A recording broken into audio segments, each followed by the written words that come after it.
Existe uma floresta mais antiga que a Amazônia. Mesmo tendo sido descoberta por europeus há séculos, ela ainda mantém muitos de seus segredos.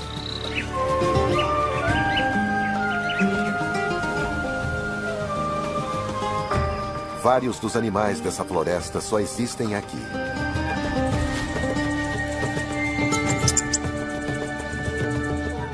Muito sobre a vida deles permanece envolvido em mistério. E dentro do abraço verde da floresta está uma das maravilhas do mundo.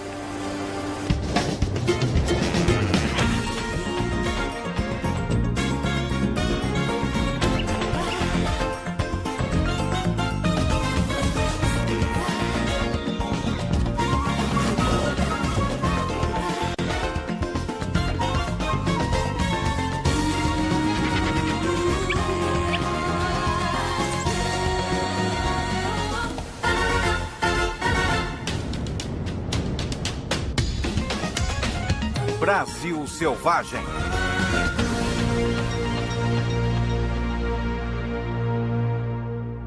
Joias da Selva.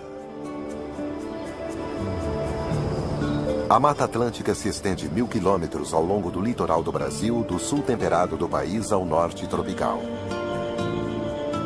Do litoral, a floresta se estende até 600 quilômetros para dentro do continente, criando uma ampla variedade de hábitats. Há planícies tropicais exuberantes, matas e montanhas, e áreas abertas de pedras e gramados.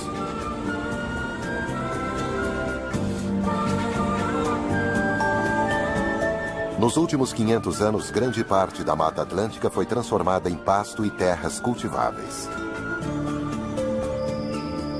Mas o que resta da floresta ainda sustenta animais extraordinários. Os muriquis não existem em nenhum outro lugar da Terra. Eles podem passar a vida toda no topo das árvores. Dividem a floresta com uma incrível gama de outros animais. São os muitos hábitats da floresta atlântica que produziram uma variedade de plantas tão rica que, por sua vez, sustentam a grande gama de animais.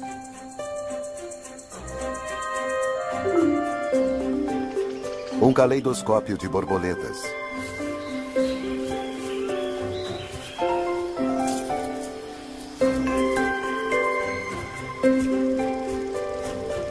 Quase 1000 espécies de aves. Mais do que em toda a Europa. Enquanto os muriquis habitam os dosséis, outros macacos vivem em camadas complexas nos galhos abaixo.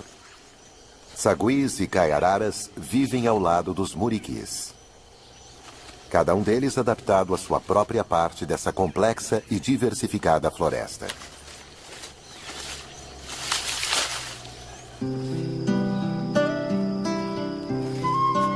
Ao contrário de outros macacos nesta floresta que tem hierarquias, os muriquis vivem em uma sociedade mais igualitária, onde a paz é mantida através do toque, do abraço e de carícias reconfortantes.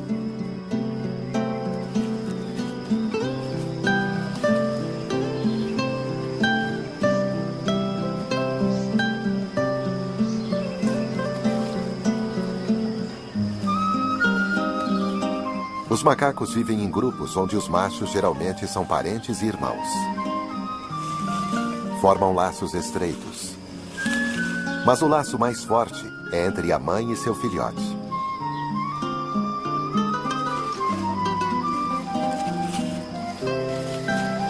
Os muriquis são altamente adaptados para a vida nas árvores. Eles têm mãos longas para agarrar os galhos. A cauda é preênsil, capaz de agarrar nos ramos como se fosse uma mão, à medida que eles se deslocam pelo dossel. O grupo de animais, mães e irmãs mais jovens, vivem em harmonia no topo. Mas a afabilidade dos muriquis ainda permanece um mistério, como a maioria das coisas aqui.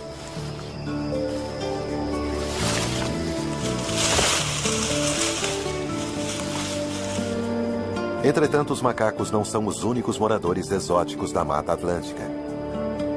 Muitas das aves da floresta só existem aqui. A maioria depende dela, como os tangarás. Eles têm uma vida social bem diferente da dos muriquis. Os machos são coloridos. Já as fêmeas são de um oliva mais modesto. Mas quando uma delas chega a um certo galho, um grupo de machos se reúne ali rapidamente.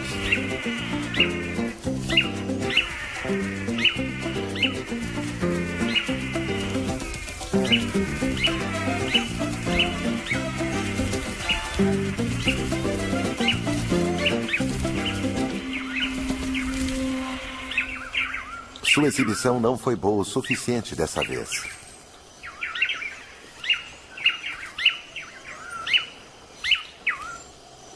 As riquezas da Mata Atlântica, principalmente a disponibilidade de frutos, permitem que os tangarás machos passem muitas horas do dia dançando.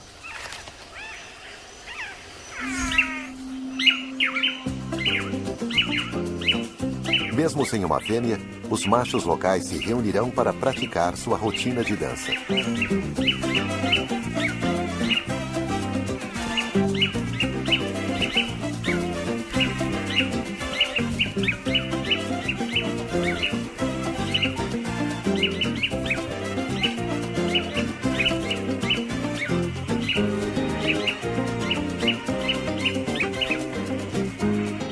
Geralmente, esses machos não são parentes, mas mesmo assim trabalham em equipe. Apenas um esforço coordenado irá impressionar uma fêmea. Sem uma boa apresentação em grupo, nenhuma dessas aves terá chance de acasalar. Os tangarás estão espalhados por toda a floresta, porém são encontrados em maiores números, onde ela faz fronteira com outros habitats como pântanos e pradarias. E a floresta que margeia os pântanos e riachos é o habitat favorito do cachorro vinagre. Estes animais, um dos menores membros da família dos canídeos, são extremamente raros e pouco se sabe sobre sua vida. O que se sabe é que são altamente sociais, como muitas das criaturas da Mata Atlântica. Nos grupos dessa espécie, existe um macho e uma fêmea alfa que lideram o bando. Eles são os únicos que se reproduzem nesta sociedade. Esses raros animais preferem viver perto da água, principalmente de rios.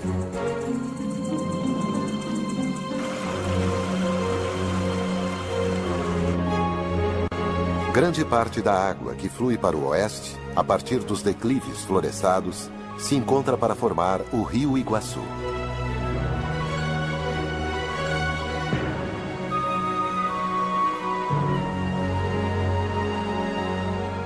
E criar um dos maiores espetáculos da Terra. As Cataratas do Iguaçu.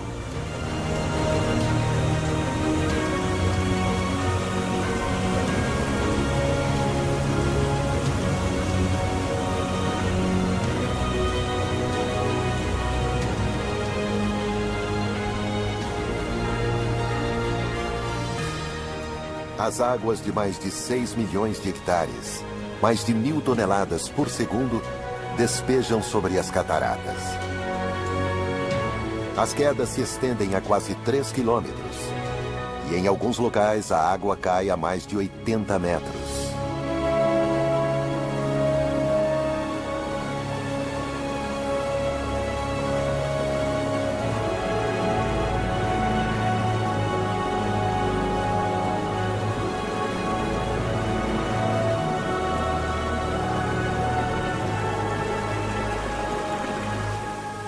Mesmo assim, essa feroz torrente é mais que um habitat da floresta.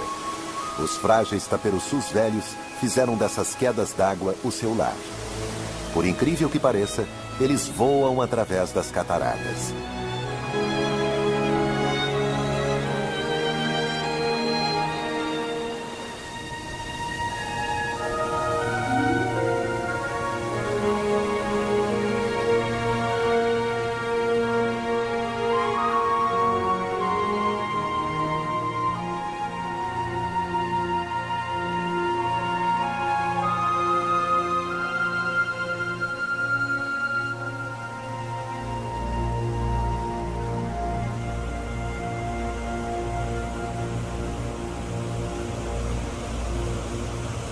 Essas aves são as especialistas por aqui.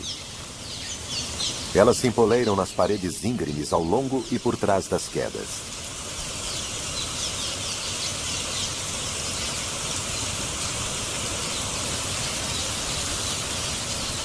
Mas por que, com quilômetros de penhascos disponíveis, elas escolhem esses locais? Os taperoçus parecem ser naturalmente agressivos.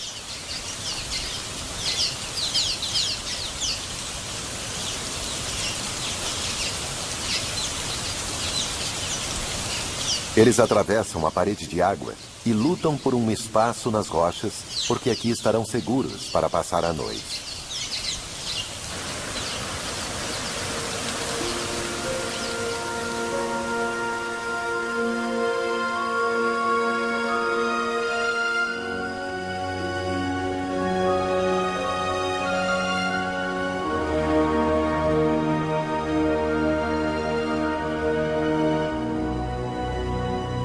Abutres retornam ao seu poleiro nas árvores ao redor das quedas d'água.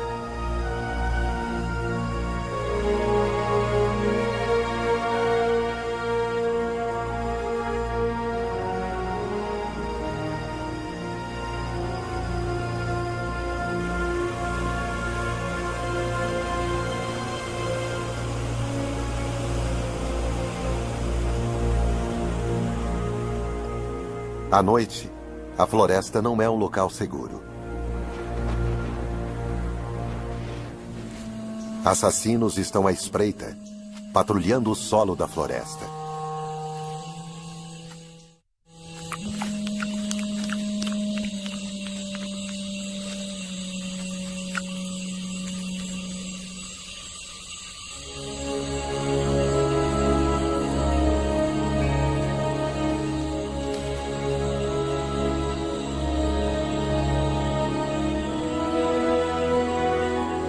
Os muriquis estão seguros no alto das árvores.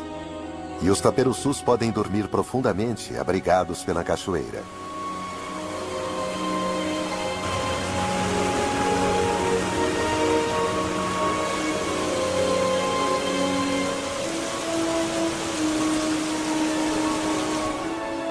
As cataratas são o esteio na vida dos taperoçus.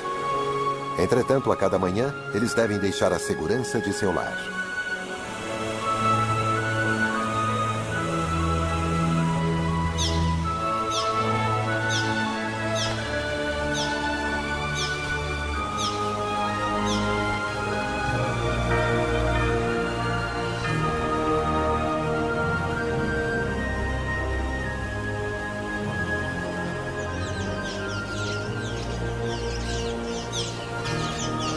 Como outros de sua espécie, eles são predadores aéreos e passam o dia nos céus, caçando os muitos insetos que saem da floresta.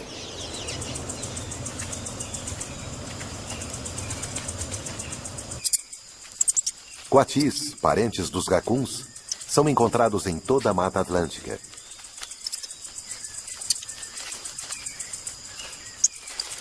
Ao contrário dos taperoçus, eles são oportunistas. Auxiliados por um excelente olfato, eles detectam todos os tipos de insetos. Coatis são animais altamente sociais. Os filhotes nascem em um ninho no alto das árvores, e com apenas 6 semanas de idade eles descem e se juntam a outras famílias.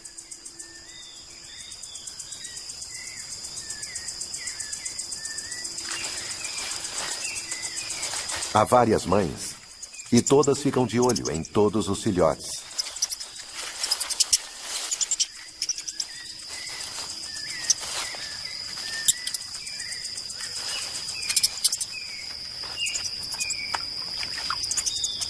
Com um excelente olfato, os filhotes são infinitamente curiosos.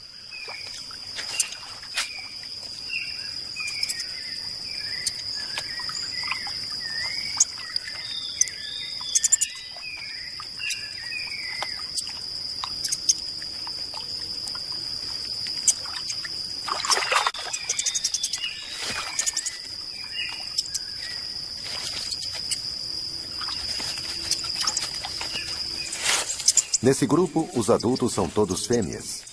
Uma irmandade de apoio onde as mães até amamentam os filhotes de outras mães.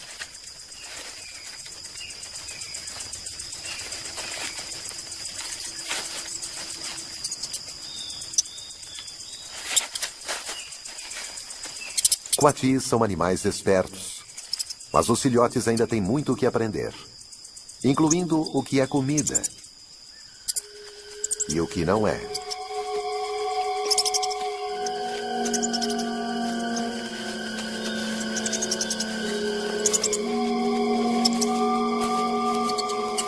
É neste momento que eles percebem o quanto é bom ter mães e tias por perto.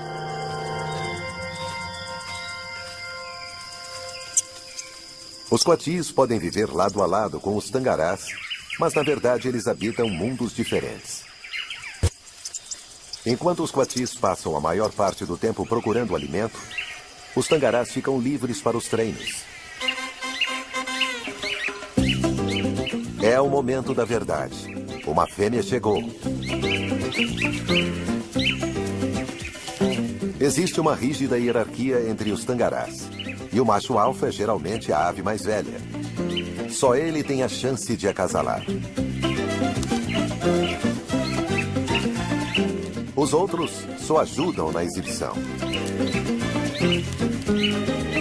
Então, por que eles dançam se sabem que não terão a chance de acasalar? Eles não têm escolha, pois uma fêmea não acasalará com um dançarino solitário. Assim, todos os machos se juntam e esperam a vez dele. Pode levar até 10 anos para que um deles se torne um macho alfa. E durante esse período, o macho terá dançado por milhares de exaustivas horas.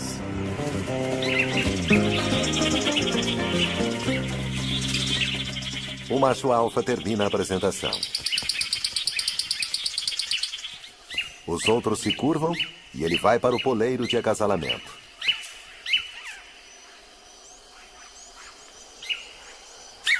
Esta fêmea não ficou impressionada. Obviamente ele precisa treinar mais.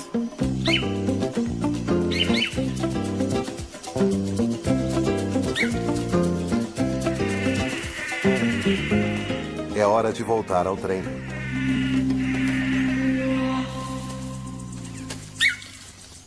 As fêmeas são muito exigentes, por uma razão. É delas o trabalho de construir o ninho e incubar os ovos. Elas têm uma plumagem desalinhada para reduzir as chances de serem vistas. No topo das árvores, as mães muriquis cuidam de seus filhotes por mais de 2 anos.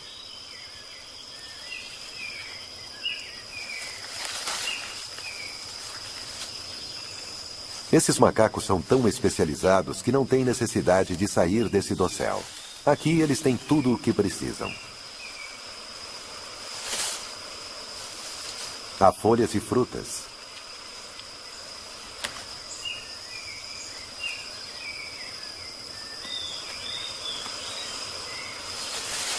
E quando o ipê floresce, há até um doce néctar.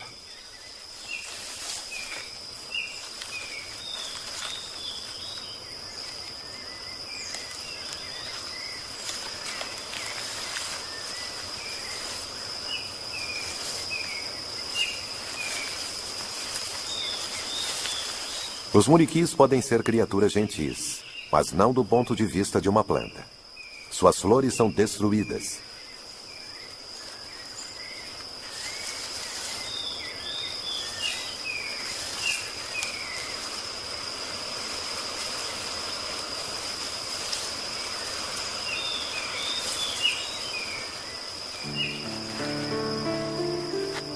A Mata Atlântica, além de ser o esteio de tangarás e muriquis, contém mais de 20.000 espécies de plantas. E esta riqueza de espécies sustenta um vasto número de insetos, incluindo mais de 2.000 tipos de borboletas.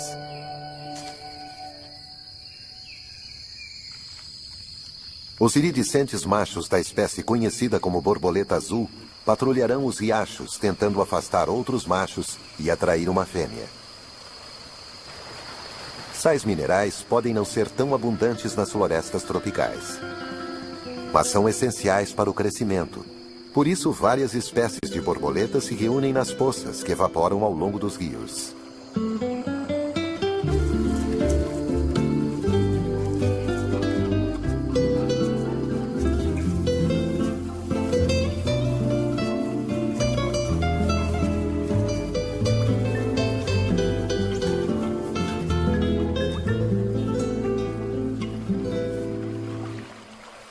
As borboletas sugam a água salgada. Elas concentram o sal no corpo e expelem o excesso de água. O peculiar sobre essa massa de borboletas é que são todos machos. Eles usarão o sal como presente às fêmeas quando acasalarem.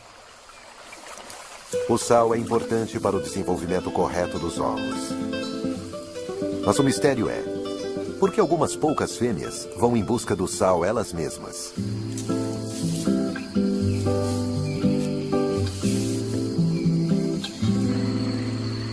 O sal pode ser importante para o acasalamento, mas a maioria das borboletas se alimenta de flores, como esta bromélia. Esta é uma relação muito antiga e bem-sucedida.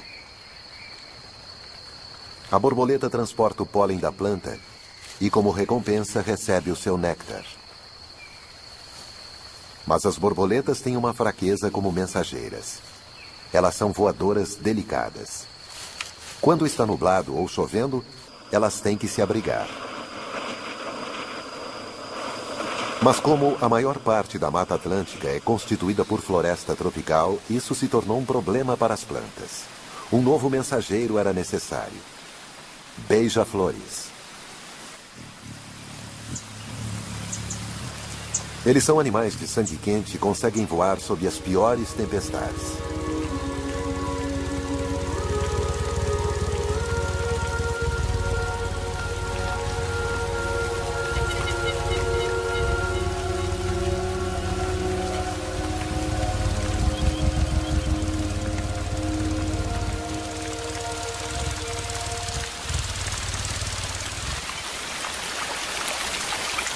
Se por um lado as borboletas são impedidas de voar devido ao mau tempo, os beija-flores atravessam a chuva carregando o pólen.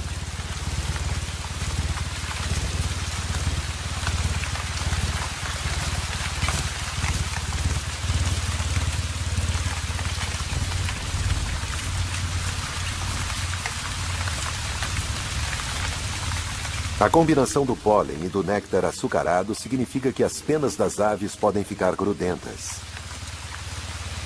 Mas na Mata Atlântica, sempre tem um riacho por perto.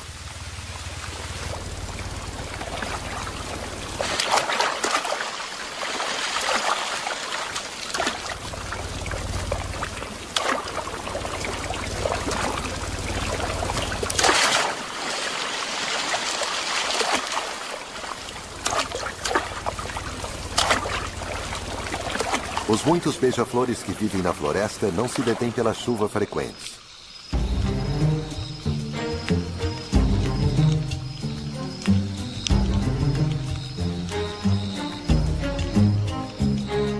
Os cachorros vinagre também convivem com a chuva e a vegetação molhada.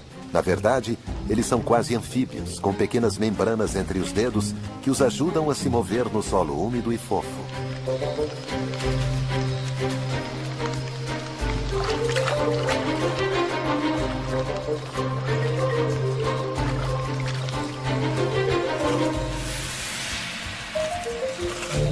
O casal alfa marca seu domínio sobre seu território na floresta. A urina tem um cheiro forte de vinagre, e isso deu a estes pequenos cães seu nome: cachorro vinagre. Estes cães são do tamanho de um terrier, mas trabalhando em equipe eles conseguem caçar animais como coatis.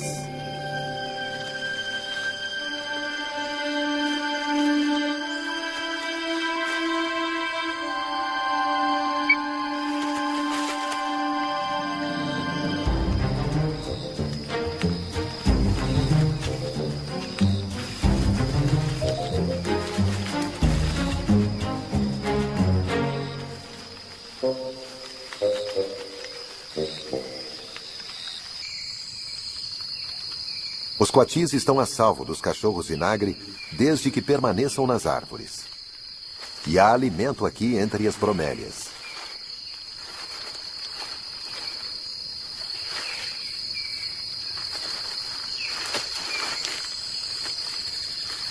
Ao contrário dos muriquis, os coatis não conseguem saltar por entre os ramos no alto. Então, só há uma rota de saída. Para baixo e de focinho.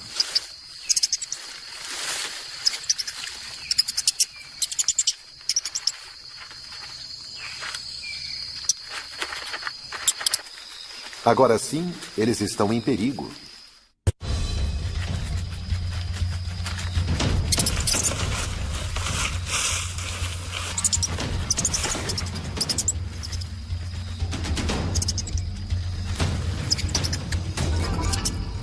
Para quem não é exigente, como os coatis, a Mata Atlântica é um local enormemente complexo. Há muito para os filhotes aprenderem sobre predador e presa.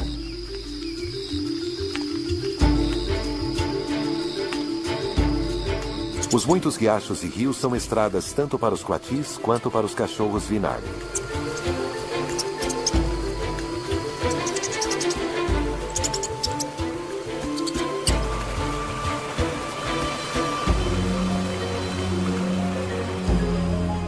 Todavia, para os taperoçus, o poderoso Iguaçu é seu lar.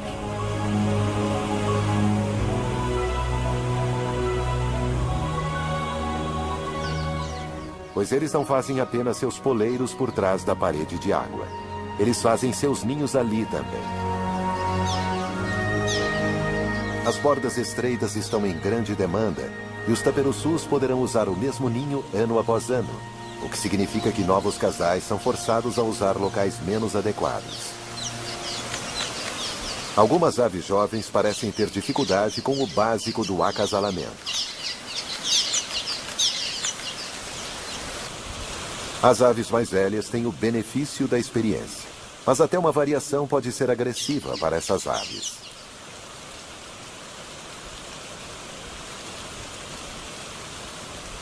Os ninhos são construídos com lama e musgo que as aves coletam da própria catarata.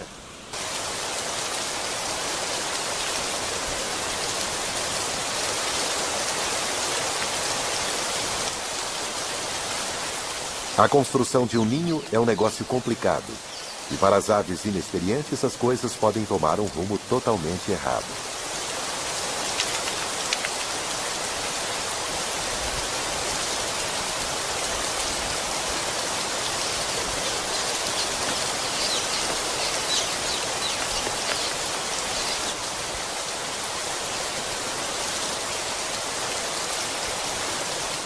Como começar a construir um ninho nas costas do parceiro.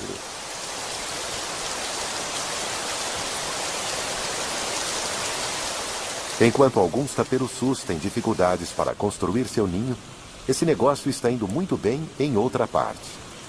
Depois do trabalho duro da confecção do ninho, as aves tomam um banho bem-vindo, cortesia da ducha mais potente do mundo.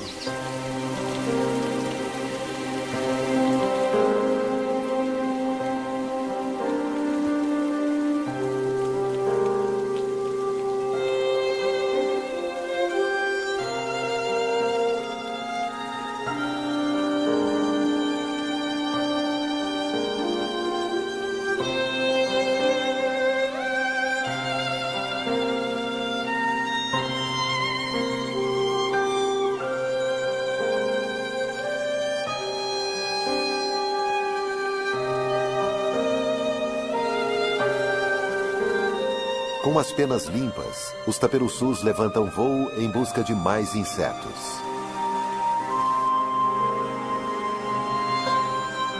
Os que estão procriando parecem não estarem sendo afetados pelo rugido constante da catarata. Mas ali perto, outra criatura encontrou uma nova maneira de viver em um ambiente barulhento. A rã da cachoeira.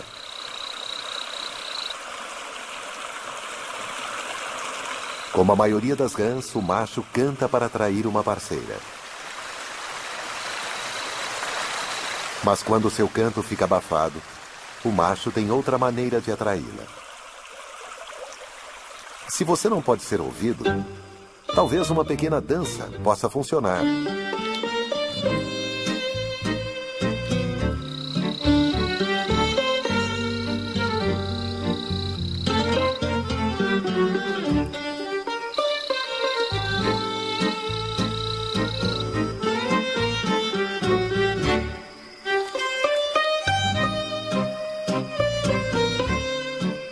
certamente irresistível para qualquer fêmea.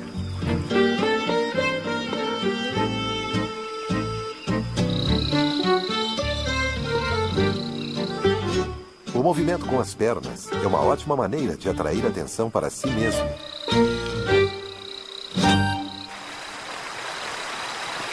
Mas não apenas de outras rãs. Esta é a venenosa jararaca.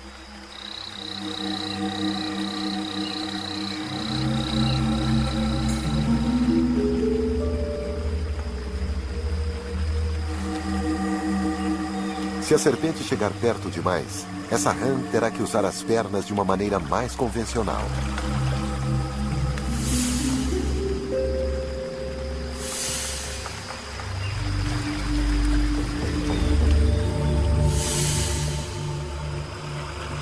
As rãs e os taperoçus, criaturas especializadas que dependem dos riachos e cataratas, sempre enfrentam uma ameaça depois de uma tempestade ou chuva forte. Os rios ficam saturados. Um volume 7 vezes maior de água, 10.000 toneladas por segundo, despejam da cachoeira.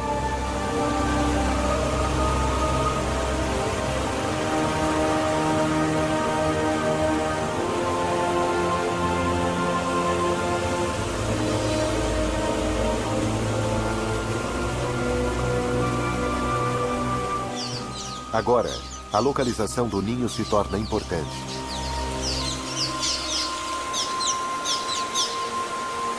O casal experiente ainda está seguro. Porém, o jovem casal está em apuros. As águas invadiram o ninho deles.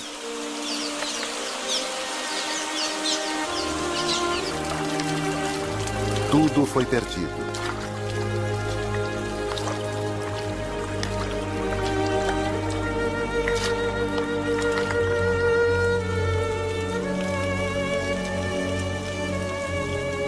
O jovem casal tentará outra vez no ano que vem. Para estas aves, o importante na construção do ninho é a localização. O casal mais velho está salvo e seco, mas eles continuam brigando.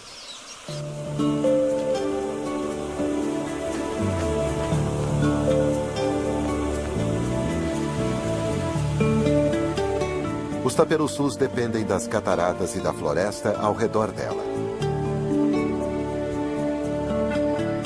Por sorte, mesmo depois que a enchente retroceder, haverá água suficiente para proteger essas estranhas e especializadas aves.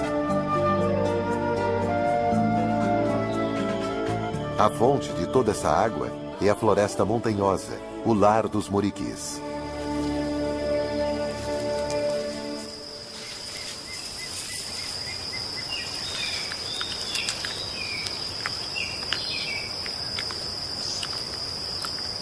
A grande variedade de árvores, cerca de 450 espécies em um único hectare, significa que haverá frutos o ano inteiro.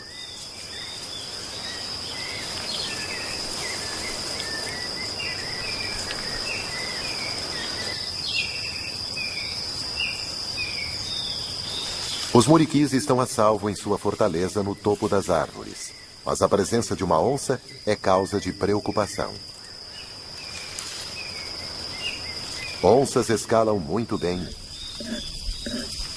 mas não são páreo para os muriquis. Quando não há frutas, os muriquis podem comer as folhas da embaúba, pois esta árvore contém poucas toxinas, ao contrário de muitas outras plantas desta floresta. Mas eles não estão desprotegidos, pois a embaúba fornece acomodação em seus caules ocos para os exércitos das ferozes formigas astecas. Essas formigas atacam intrusos desavisados como esse macaco prego.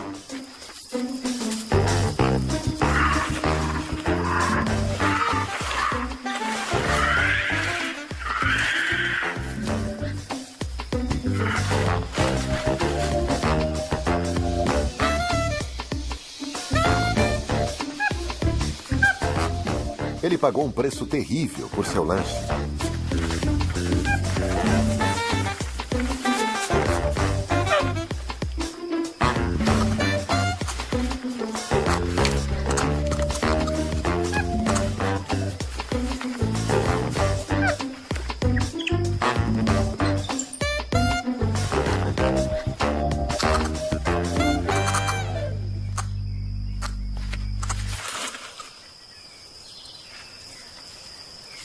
Os muriquis têm uma abordagem diferente. Eles evitam a árvore e as ferozes formigas.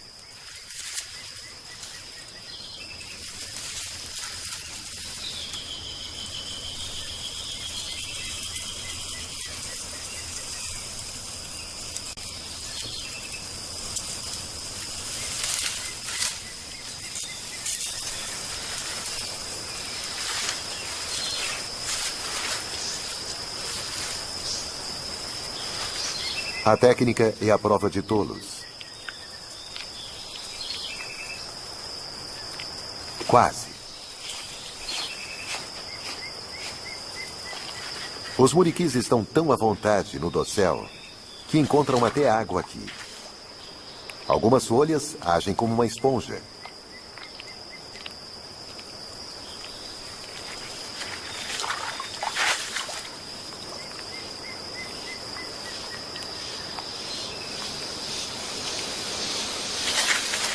A vida parece fácil para jovens e adultos.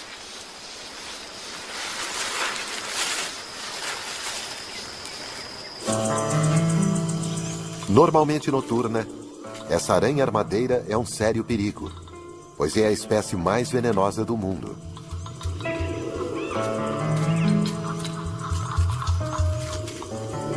Os jovens devem ficar atentos.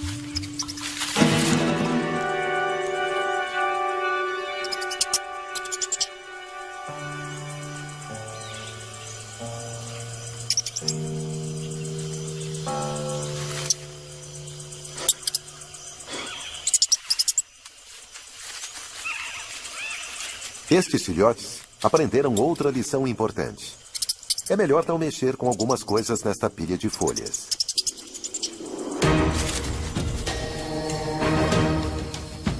Principalmente isso. Formigas soldados. Pode haver cerca de 500 mil delas nesse grupo. Elas atacam tudo o que encontram. Estão no topo dos predadores da floresta. Até a armadeira foi sobrepujada.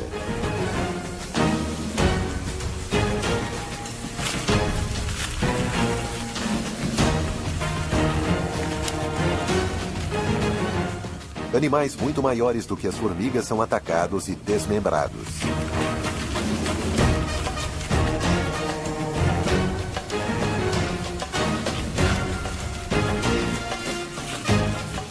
Nem mesmo os que conseguem escapar das formigas estão a salvo. Há aves que patrulham os campos. Elas capturam os insetos que fugiram do batalhão das formigas. Criaturas ainda mais especializadas vivem dentro dessa floresta pouco conhecida. Parte do tempo, as formigas são nômades e as operárias e soldados carregam as preciosas larvas, a próxima geração da colônia. Depois de caçar o dia todo, elas constroem um abrigo, um acampamento temporário com o seu próprio corpo.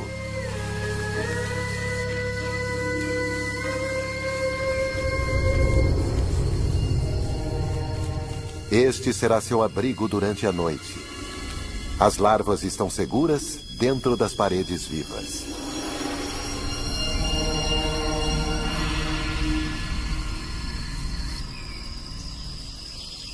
Bem acima do perigoso e escuro solo da floresta, ainda existe um pouco de luz para os muriquis.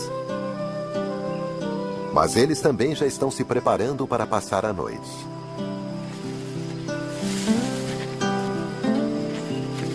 Mesmo jovens, ainda estão querendo brincar.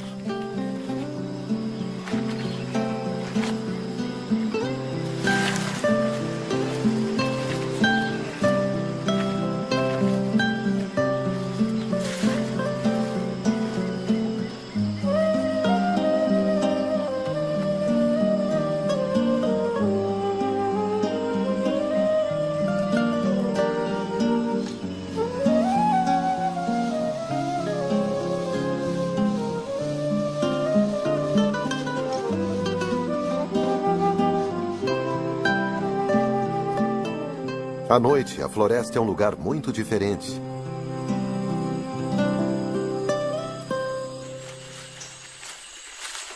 Porcos-espinhos acordam e vão em busca de alimento.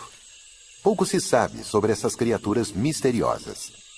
A Mata Atlântica é o lar de pelo menos 5 espécies diferentes. Uma delas só foi descoberta em 2013. O imenso Iguaçu é protegido. As cataratas marcam a fronteira entre Brasil e Argentina, e ambos os países criaram parques nacionais ao redor das cataratas.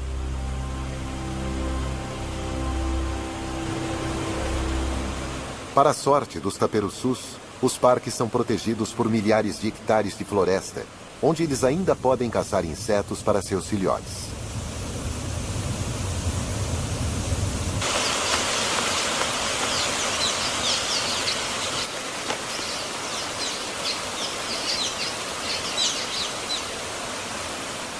Este filhote está crescendo depressa, nutrido por uma dieta rica em proteínas.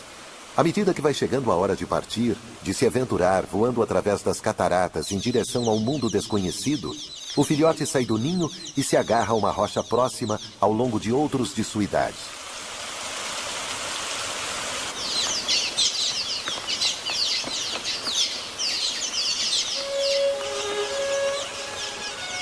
Em seguida, movidos por algum estímulo que talvez nunca saibamos qual é, os jovens se soltam.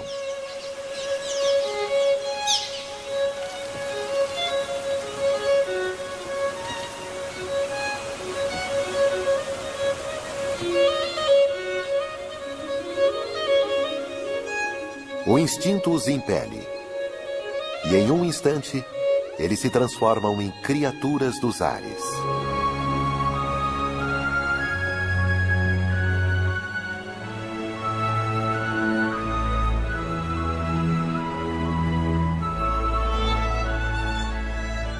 Versão Marshmallow São Paulo.